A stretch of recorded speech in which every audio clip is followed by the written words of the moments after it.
দেবতা মণ্ডলী দেবৰাজ অতি শীঘ্ৰেই আয়োজন কৰিম আমি বিষ্ণু যজ্ঞ। যদিহে সম্পূৰ্ণ হয় আমাৰ যজ্ঞ অশান্তি নহয় এই ঘৰত ভাব। দেবরাজ আদেশ যেতে পালো আপনার অবশ্যই করিম যজ্ঞ আয়োজন। বহু দেবতা মণ্ডলী হই একত্রিত নিজ নিজ দায়িত্ব প্রকল্প পালি অবশ্যই করিম যজ্ঞ।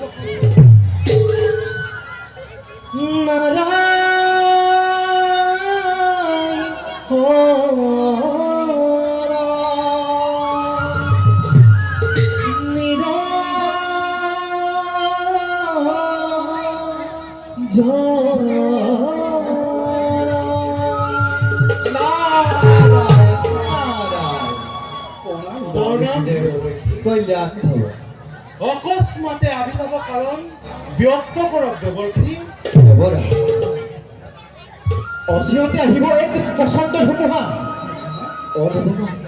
অচিৰতে আহিব এক বসন্ত ধুমুহা।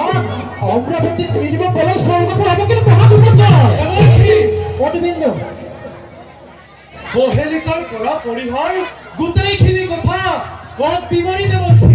নাৰায়ণ তেন্তে শুনা দিবি মৈত্ৰ দৈত্য হাল বনিপতিয়ে দিগ্বিজয় কৰি ঘোষণা স্বৰ্গৰ অভিমুখে আহিব লাগিছিল দেৱেন্দ্ৰ।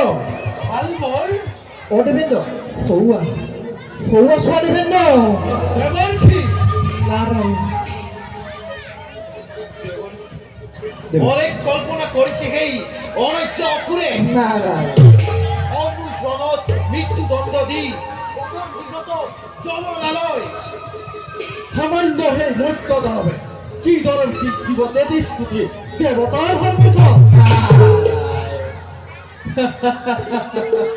দেৱগণ সামান্য নহয় সেইটো মৈত্যৰ দানৱ। দেৱগণ সামান্য নহয় সেইটো মৈত্যৰ দানৱ। দেৱৰ্ষি কঠোৰ তপস্যাৰে মহাদেৱক তুষ্ট কৰি মহাশক্তি কৰিছে লাভ। আৰু মহাদেৱৰ তুষ্ট হৈ তেখেতক এখন উৰন্ত ৰথ কৰিলে প্ৰদান। দেৱেন্দ্ৰ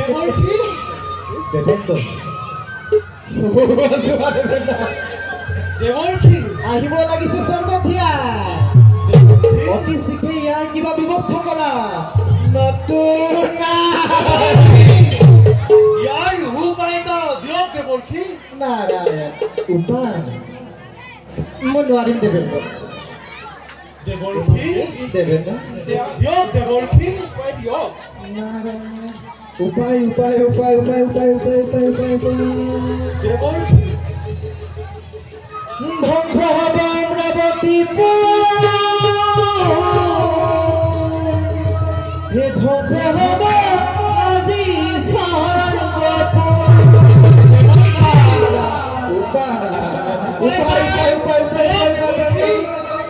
তেন্তে শুনা দেৱ শুনা শুনা শুনা দেৱ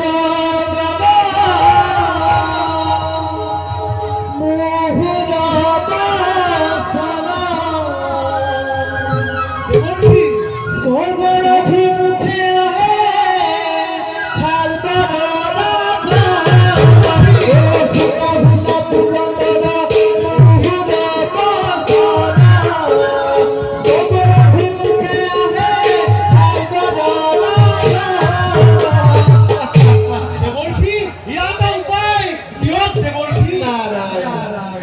যদিহে কৰিব নোৱাৰা ভোগ দৈত্য তেতিয়া কি কৰিব নোৱাৰা কৰিব যদি দৈত্য কণী ধন তেতিয়া কি কৰিবা। নাৰায়ণ পাতে যোৱা পাইবা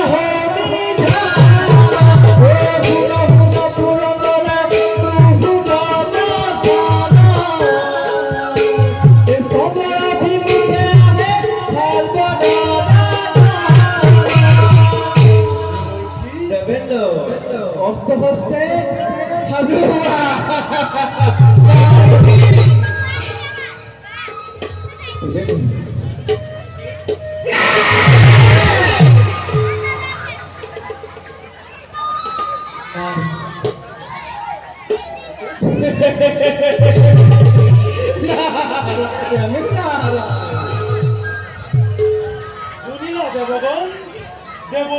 কথা মধ্য দৈত্য দানৱগণে আহিব লাগিছে স্বৰ্গ দিশে 33 কোটি দেৱতাক একত্ৰিত কৰি বাধা প্ৰদান কৰা সেই দৈত্য সমাজক বলা বলা দেৱগণ বলা বলা